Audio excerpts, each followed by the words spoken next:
Thanks for tuning in to the Drive On podcast, where we're focused on giving hope and strength to the entire military community. Whether you're a veteran, active duty, guard, reserve, or a family member, this podcast will share inspirational stories and resources that are useful to you. I'm your host, Scott DeLucio, and now let's get on with the show. We have faced challenges we expected and others we could never have imagined. We have shared in the heights of victory and the pains of hardship. We endured floods and fires and storms. But through it all, we have seen the beauty of America's soul and the steel in America's spine. Each test has forged new American heroes to remind us who we are and show us what we can be. We heard tales of Americans like Coast Guard Petty Officer Ashlee Leppert. Ashlee was aboard one of the first helicopters on the scene in Houston during Hurricane Harvey. Through 18 hours of wind and rain, Ashlee braved live power lines and deep water to help save more than 40 lives. That was an excerpt from President Trump's 2018 State of the Union address, which my guest today, Ashlee Leppert, was honored with being not only invited to, but also got a nice little name drop thrown in there by the president, which was pretty awesome. So anyway, welcome to the show, Ashlee. I sort of let the president do the hard work with writing your intro for this episode, but why don't you go ahead and tell us a little bit about yourself and your background? Awesome. Well, hey, Scott, thanks for having me. That is a pretty epic intro. I'm still greatly humbled every time I hear that. So, like you said, my name is Ashlee Leppert, and I was an avionics electrical technician in the United States Coast Guard for about 14 years prior to medically retiring. And I was stationed in New Orleans back in 2017 when Hurricane Harvey had hit over in Houston. So I was there, one of the first crews out. We did some amazing rescues, and it was a complete honor to be there at the State of the Union representing such a small service. As you know, we're kind of the redheaded stepchildren of the military a little bit. So, but I digress. Anyways, that's a little bit of my military background. Currently, as I mentioned, I'm medically retired. So I did write a book sort of about my life and some things that I overcame called The Hurricane Within. So now currently my new passion project is to really just share my story and inspire as many people as I can with some things that I've been able to overcome and just show my resiliency with. And that's awesome. Yeah. And I appreciate you coming on the show to share some of your story. Obviously, we're not going to give all the spoiler alerts away, all the spoilers away for your book, but enough to I think get everyone interested in going out and buying that book, because I think just from what I've learned about you and your story, I think it's really interesting, and I think it's a great story. So I do have to ask. What was it like getting invited to the State of the Union? Did they call you first? Did you get a letter? Did it go through your chain of command somehow? Like, how did all that work for you? So after Hurricane Harvey had happened, as you can probably attest to, we go out, we do our job, and we don't really, expect any accolades or anything from it. We just went out, we did Right. the best job that we could. We were very proud of what we did, but it was just like, okay, back to work. We need helicopters up in the air and things fixed. So I kind of went right back to a normal routine. But one day I was on the hangar deck working, and my phone rang, and normally I keep my phone on vibrate on the hangar deck, so I looked at it, and it was a number that I didn't know. So I, obviously didn't answer it, just like a lot of people. And then I got the phone number again. And so 3 times this number had called me. And so the third time I answered the phone, like, hello, like kind of annoyed, thinking it was like a telemarketer. And here it was, somebody from the White House who was like, hello, this is so-and-so from the White House. I'm calling to cordially invite you on behalf of the President and the First Lady to be an honored guest at the State of the Union. And as you can imagine, my first instinct was, okay, who's playing a joke on me? What's going on here?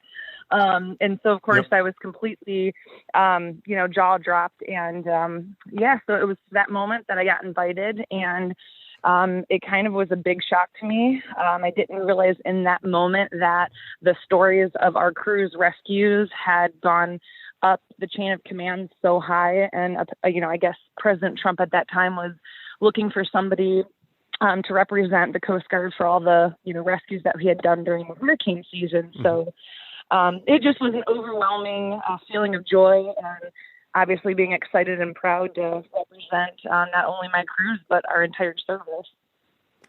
Well, I'm actually glad that you said that your reaction was pretty much like, who is this? Is it a telemarketer or whatever?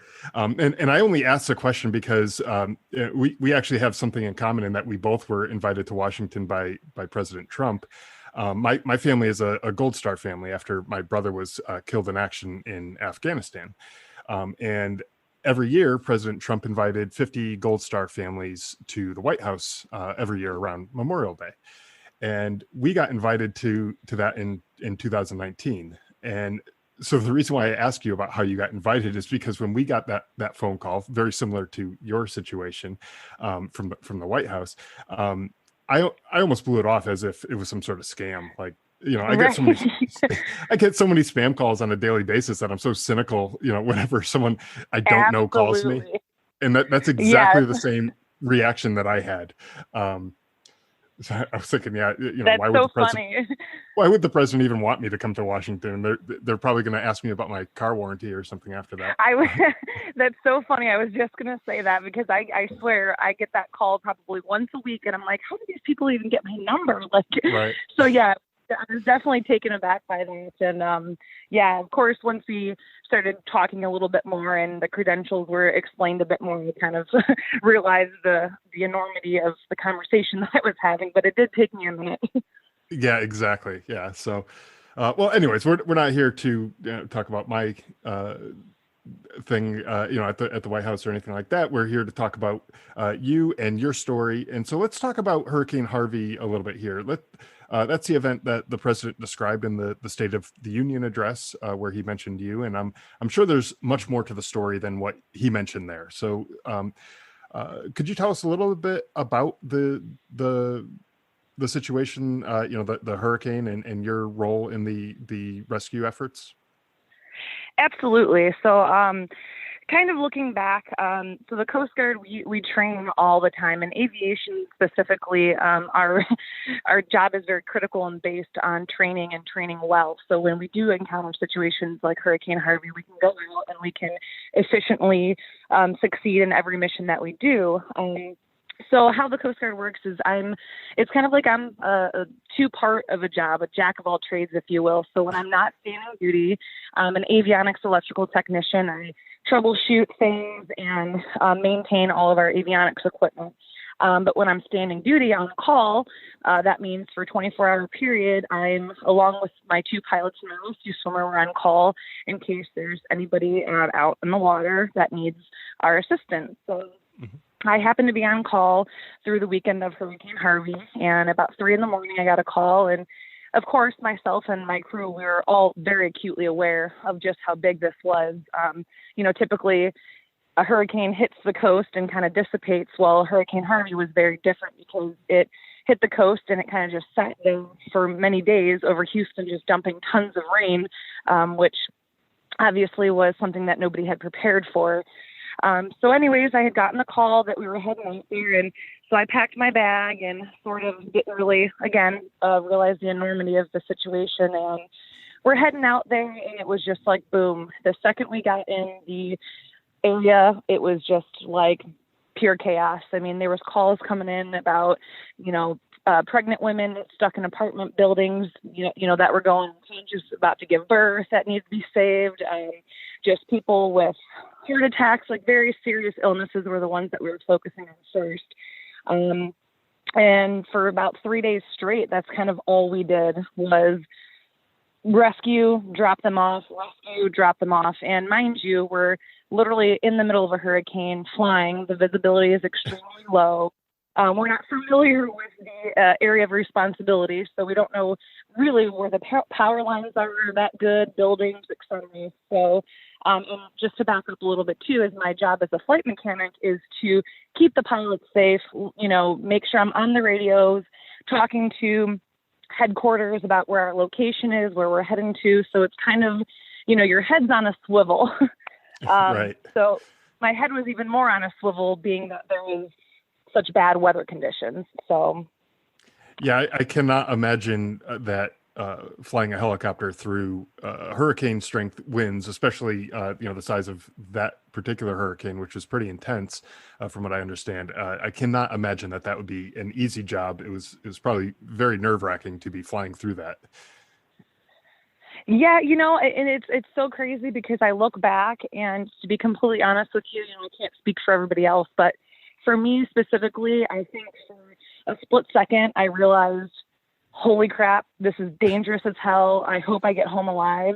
But then that immediately went away, and it was just like, boom, you kick in training mode. You're like, people are in trouble, and your personal needs go out the window. You don't worry about, I'm thirsty, I'm hungry, you got to use the restroom. You constantly are basically being fueled by adrenaline.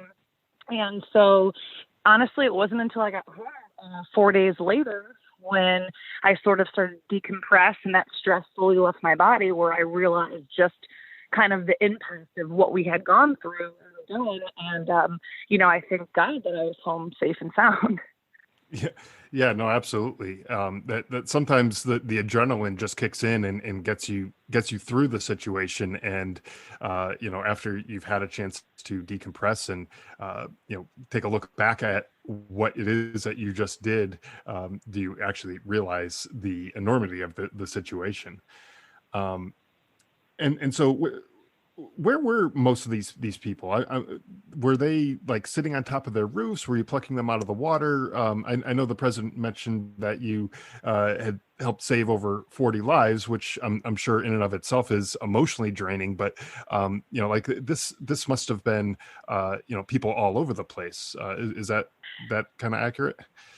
Yes, sir. So honestly, it's really hard to explain, but I think the best term that I had to describe the whole situation was that it was very apocalyptic. It was sort of like, you see those movies where like a huge, event happens and it's just pure chaos. I mean, the streets were filled with water. The water was halfway up to almost everybody's roof. There was people on top of roofs. There was people gathered in small patches of dry land, if there was any.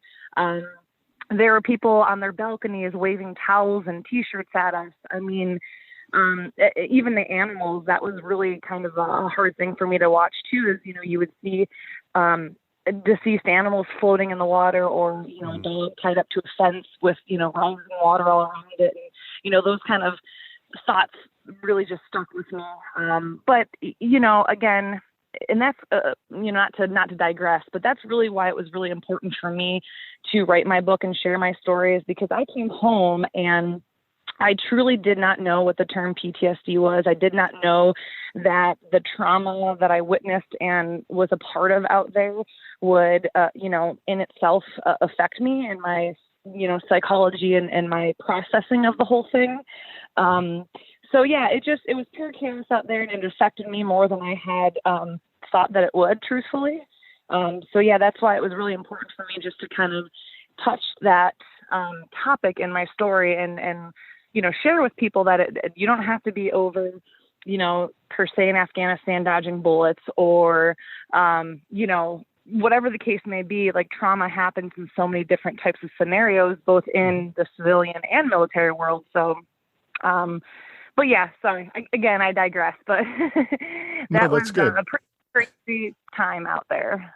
Yeah, no, and I think that's an important point, is that, there are lots of traumas that can trigger, a PTSD in people. And it doesn't, like you said, it doesn't necessarily have to be surviving, bullets and IEDs and all this other stuff over in a foreign country. It can be, something like a traffic accident, or it could be something, some other trauma that someone experiences, and that could cause that kind of response in people. And certainly, seeing all these dead animals, I'm sure there were some people as well that didn't make it, and Yeah. and all that type of stuff. It probably does affect affect people, and it will affect everybody in differently, how they process the situation. But I have to imagine that going through that is not an easy thing to do. Um, so what were some of the things that you went through in terms of your coping, after the fact? Honestly, I came back and everybody who is a first responder or wants to help people, and that's a generalization, but I guess I'm speaking for myself here, but I came back and, I had this hero mentality, like, I'm strong, I got this, we saved people, we did a great job, like, let's move on with life. And then, I just realized slowly but surely that I just was not myself. I was very reclusive, and I'm very outgoing and I love hanging out with my friends, but I found myself more and more coming up with excuses to avoid friends and just being at home. And, honestly, for like the first 3-4 days I came home, I didn't even turn my TV on. I just wanted to be in pure silence. It just was such a sensory overload while I was out there that I really just did not know how to handle the after effect. And I will say, my command was amazing. They gave all of us some downtime, to decompress. We had SISM training, which is, just sort of after big events like hurricane rescues and whatnot, we talk with people and get in a group and sort of like group counseling, if you will. And there's also counseling just for one person. But, I handled it the best way that I knew how at the time. And I realized more and more that my coworkers who were with me, some of them also were dealing with the same things that I did. And I didn't think that we really were going to talk about it. And then we ended up talking about it. And it made me feel so much better to know, like, okay, holy crap, I'm not the only one that's kind of dealing with all this stuff. And so just by talking about it and realizing the normalcy of what we were feeling just really helped the healing process for me. And you're absolutely right. It is a normal thing to go through, to experience these traumas, and your reaction to it was completely normal. And being able to talk about it with other people, especially the people who went through it with you, probably helped you feel like, you're not alone here. It's not like you're an abnormal person or you have some strange reaction to the situation that nobody else is having. When you start talking to people, you kind of realize, well, geez, this was pretty significant, and I'm probably okay to be feeling the way I'm feeling. Yes. And you know what, if I'm being honest with you, I think for me personally, I felt like, oh my gosh, if I bring this up, my guy counterparts at work are going to be like, oh, she's just being an emotional girl or this or that. And I truly, I know that sounds silly because I know that they, the people that really loved me and, respected me at work, I know would never think that. But again, that's that human mentality of, oh, I got this. I'm good. And then, coupled with, I don't want them to think that I'm being an emotional lady. You know what I mean? But right. That wasn't the case. And, the more and more I realized that it was, just a false insecurity I was planting in my own mind, the easier it was for me to open up to people and talk with my buddies about it. Well, I think this is a good kind of segue into the book. I want to make sure we have some time to talk about the book, what it's all about.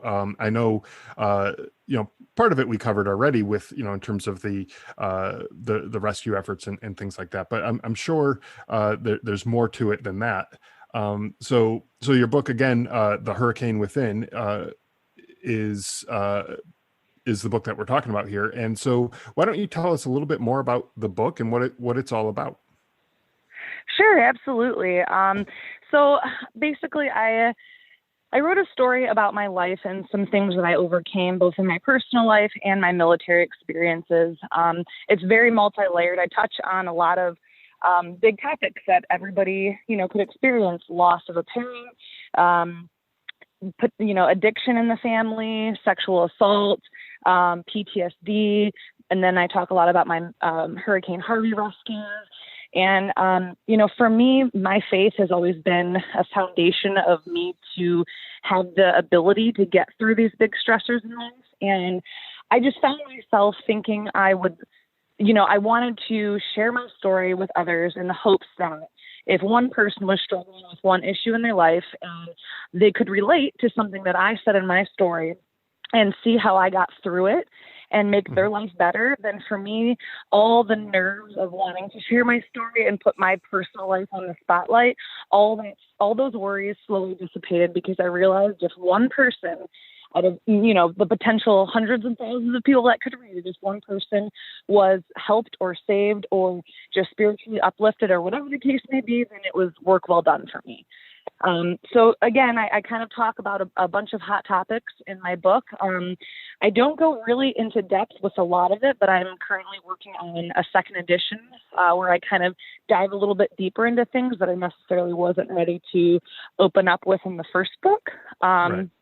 Yeah, it's just kind of my passion project to inspire and share my faith, share my stories and struggles, be relatable, and hopefully help every reader in some significance. Yeah, and that's I think a great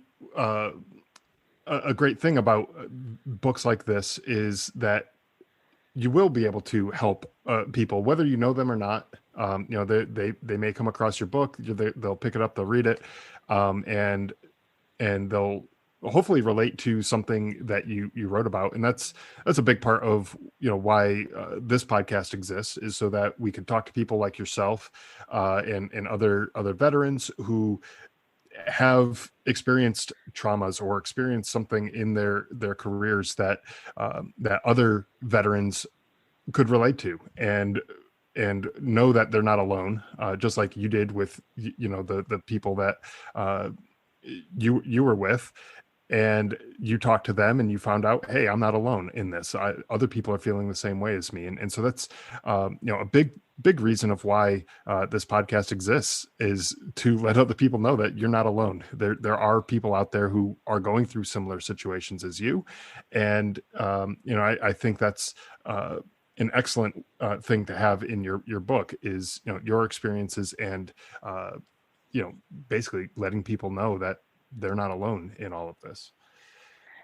Yes. And, honestly, Scott, I really, really value and appreciate what you do, because that's sort of the problem that I'm encountering now is getting my voice out. And I have the ability to, and the want and the passion to help people, but, just getting on these platforms to share that, really means a lot. And I know it means a lot to all the people that listen and all the people that you interview. So I just want to extend my thanks to you, because if one person hears this and is helped by it, then, we're making moves in the world in a positive way. And that's something we can both be proud of.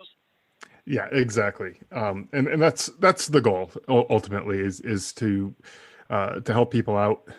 And, books like yours, podcasts like mine, stories that are told, people, public speaking events where people get up and share their stories, whatever the medium is that the story is being shared through, I think has an inspirational background, inspirational tone, I should say, and will encourage and uplift other people to kind of conquer their own demons, if you will. Yes. And you know what? The world needs it. I feel like more than ever, it needs it now. I mean, I just feel like with the heaviness of things in the world, just being able to, tune into your podcast or zone out and read my book, I feel like, this is the way to make change in the world. And, it's awesome to be a part of this interview with you today, because it's going to impact somebody's life, I'm hoping. Yeah, I hope so too. So with your book, I'm assuming it's available on Amazon and probably other places online. Could you let people know like where they can go to find your book and what they can maybe do to get in touch with you if they want to find out more about you and your story? Absolutely. I would love to. Thank you for giving me the opportunity to share that. So yeah, as you mentioned, it is available on Amazon. I also recorded an audiobook for those who aren't big into ebooks or paperback books. There's an audiobook that's available on Audible and iTunes. And then also you can go to my website. It's www.thehurricanewithin.com. And if anybody that is listening would like to invite me or host me for a speaking engagement or a book signing, there's an avenue through my website to do that as well. Oh, that's great. Yeah, and definitely, I would highly encourage anybody out there, other podcasters who might be listening, to reach out and get a little bit more of Ashlee's story shared out to your audience. Help her promote this book and get other people reading it. I think that's like we were saying before, that's a great way to reach out to other people and help encourage them and support them. Yes. And thank you again. And I appreciate you allowing me to be here and share, a sliver of my story.